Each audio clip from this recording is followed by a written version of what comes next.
US President Donald Trump reaffirmed his aggressive tariff strategy on Saturday, warning Americans of short term hardships but promising long term economic gains, including record investment and job growth. His remarks came as a broad new set of tariffs went into effect, raising concerns about escalating global trade tensions and the risk of a worldwide recession. In a post on his social media platform, Trump claimed the US would no longer be treated unfairly by other nations, calling the new measures part of an economic revolution. He emphasized that the country must hang tough to achieve a historic outcome.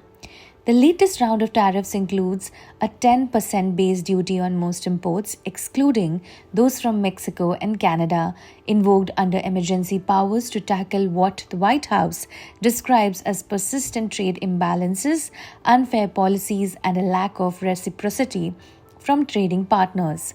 By April 9, around 60 nations, including major economies like the EU, Japan, and China, are expected to face even steeper tariffs tailored to each country's trade relationship with the US. In response, China announced a 34% tariff on American goods starting April 10, mirroring Trump's own rate.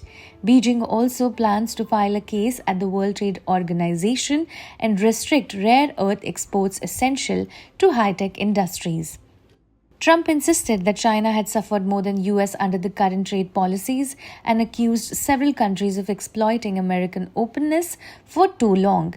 Despite mounting global concern, many trading partners have adopted a wait-and-see approach, wary of triggering further economic instability.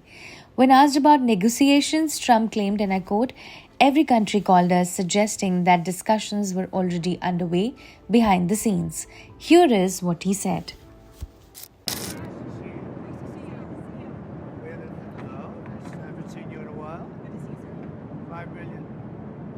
$5 million, this could be yours.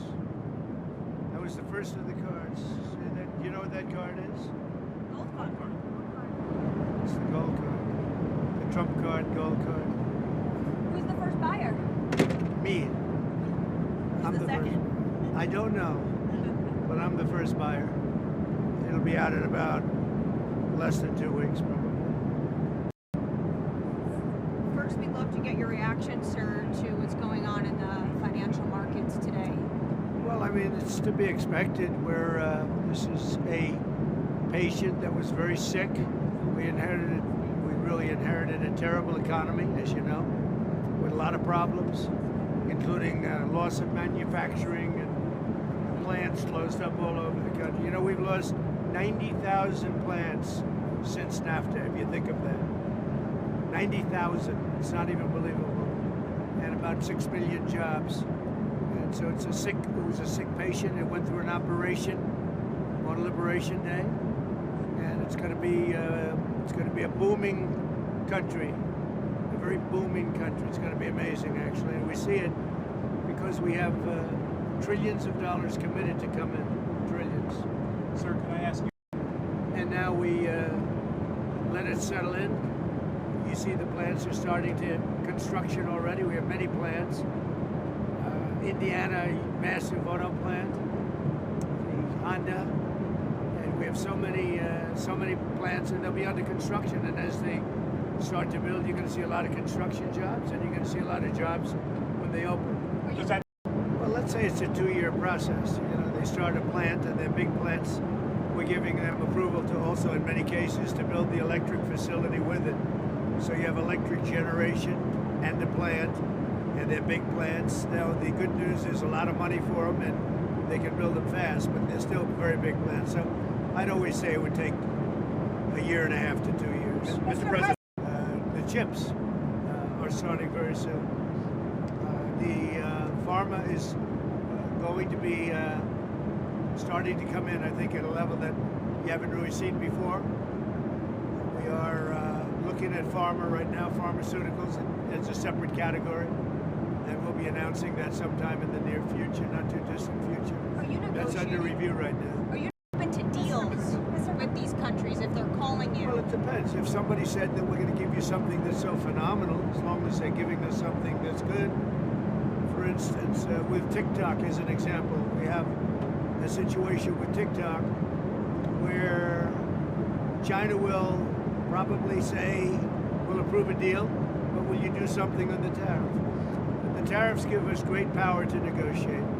Always have. I've used them very well in the first administration, as you saw, but now we're taking it to a whole new level because it's a worldwide situation. You said that the Chinese might be willing to agree to approve that sale in exchange for tariff relief. Is that something that you've floated to them or you've heard from them? Or no, I'm just using that as an example. Okay. Let's say we had a problem with TikTok, and let's say China wasn't going to approve. We could use tariffs in order to get it approved. You know, The deadline is you give them Saturday. something in return. What's the update on the?